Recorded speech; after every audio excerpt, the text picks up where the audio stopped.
اس کا حق نہیں تھا کہ وہ خلیفہ بنے، حق تھا امام حسین کا، تو میرے باپ نے امام حسین کا حق دبایا اور ظلم سے ان کو شہید کروایا، اور میں پہلے ہی اپنے باپ کے انجام سے بڑا خائف ہوں، جو ہوگا اس کے ساتھ ہو جائے گا، لیکن میں اپنے آپ کو اس قابل نہیں سمجھتا کہ تم لوگ میری بیعت کرو، اگر تم نے بیعت کرنی ہے تو جا کے امام زین العابدین کی کرو۔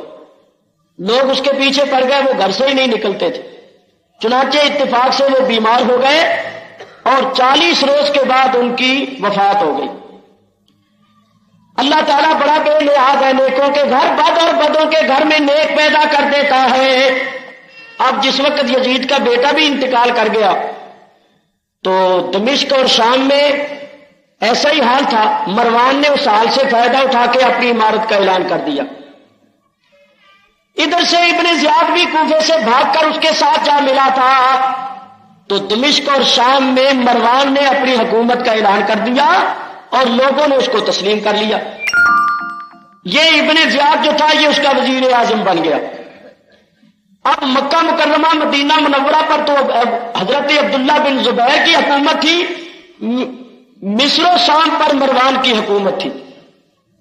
کوفہ خالی تھا تو کوفے میں مختار بن عبیدہ سقفی جس کے گھر میں حضرت مسلم پہلے جا کے اترے تھے، اس نے دیکھا کہ اب موقع بڑا غنیمت ہے، تو اس نے لوگوں سے کہا، لوگوں ہم نے امام حسین کو بلایا تھا اور ہم نے بے وفائی کی اور نتیجہ ہمارے سامنے آ گیا، اب دیکھو میں امام حسین کے خون کا بدلہ لینا چاہتا ہوں تو تم لوگ میرا ساتھ دو۔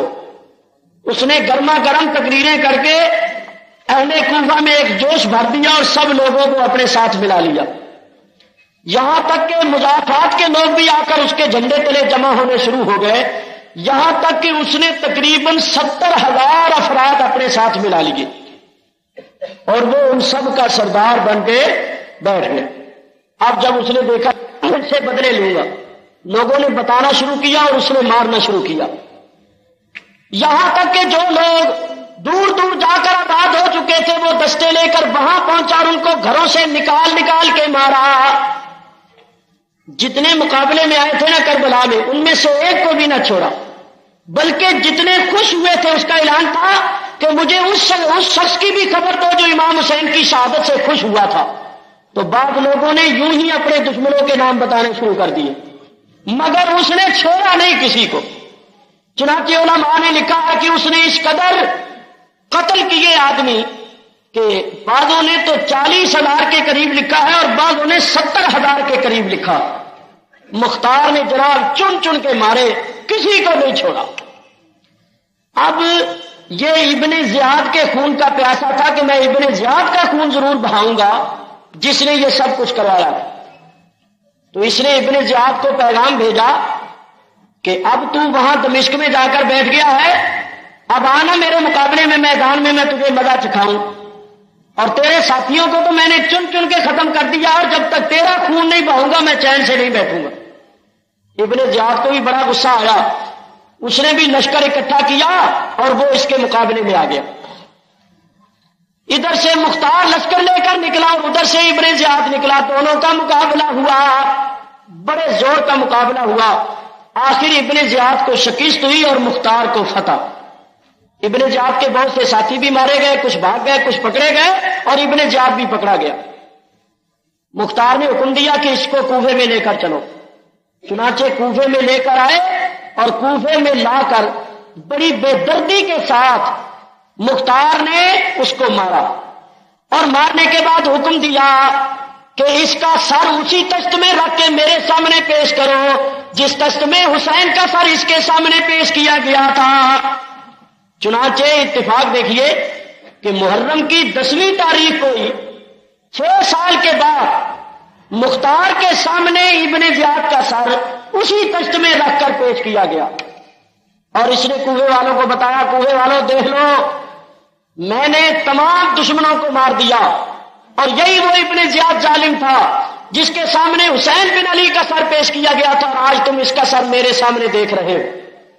اب تو جناب لوگ اس کی تعریف کرنے لگے کہ بھئی مختار تو نے وہ کام کیا ہے جو کسی نے نہیں کیا، بلا شبہ تو نے آل رسول پر جو ظلم ہوا تھا اس کا بدلہ لے لیا ہے۔ اب جناب یہ اس قسم کی باتیں کرنے لگا کہ آہستہ آہستہ اس مختار نے نبوت کا دعویٰ کر دیا. کہنے لگا لو مجھ پر وحی آتی ہے اور میں اللہ کا نبی ہوں. وہ جتنی نیکی کی تھی ساری ختم کر دی. جس وقت اس نے نبوت کا دعویٰ کر دیا تو حضرت عبداللہ بن زبیر نے اپنے بھائی مصعب بن زبیر کو لشکر جرار دے کر اس مختار کا مقابلہ کرنے کے لیے بھیجا. یہ حضرت مصعب بن زبیر وہ ہیں جن کی شادی پھر حضرت سکینہ سے ہوئی. یہ امام حسین کے داماد ہیں اور حضرت سکینہ کے شوہر ہیں اور عبداللہ بن زبیر کے بھائی ہیں. یہ لشکر جرار لے کر آئے. حضرت مصعب بن زبیر اور مختار کے درمیان مقابلہ ہوا. مختار کو شکست ہوئی اور حضرت مصعب کو فتح حاصل ہوئی. چنانچہ اسی دارالعمارت کے اندر اسی دشت میں مختار کا سر مصعب بن زبیر کے سامنے پیش کیا گیا اور مصعب نے لوگوں کو بتایا کہ دیکھ لو یہ مختار کا سر آج تم میرے سامنے دیکھ رہے ہو. اب حضرت عبداللہ بن زبیر کی حکومت مکہ مکرمہ پر، مدینہ منورہ پر اور پورے عراق پر بھی ہو گئی تھی. ادھر مروان تھا. مروان کچھ عرصے کے بعد مر گیا اور اس کا بیٹا تھا عبد الملک. اس نے فوجوں کو السر نو منظم کیا اور حکومت کو کافی مستحکم کر لیا. جب اس نے اپنی حکومت اور اپنے لشکروں کو مستحکم اور منظم کر لیا تو اب وہ مقابلے کے لیے نکلا. ادھر سے حضرت مصعب بن زبیر بھی فوجیں لے کر نکلے. دونوں میں مقابلہ ہوا تو مقابلے میں حضرت مصعب کو شکست ہوئی اور عبد الملک کو فتح حاصل ہوئی. عبد الملک غالب آیا. اس کے بعد اسی تشت کے اندر حضرت مصعب بن زبیر کا سر رکھ کے عبد الملک کے سامنے پیش کیا گیا. اسی کنویں کے دارالعمارت کے اندر اسی تشت میں اب مصعب کا سر حضرت مصعب کا سر عبد الملک کے سامنے پیش کیا گیا. ایک شخص نے کہا ہے عبد الملک میں نے اپنی آنکھوں سے 4 سر اس دارالعمارت کے اندر اسی تشت میں دیکھے. پہلے امام حسین کا سر دیکھا جو ابن زیاد کے سامنے پیش کیا گیا. پھر ابن زیاد کا سر دیکھا جو مختار کے سامنے پیش کیا گیا. پھر مختار کا سر دیکھا مصعب بن زبیر کے سامنے پیش کیا گیا. اب مصعب بن زبیر کا سر تمہارے سامنے پیش ہو رہا ہے اور اب پتہ نہیں وہ کون آئے گا جس کے سامنے تمہارا سر پیش کیا جائے گا.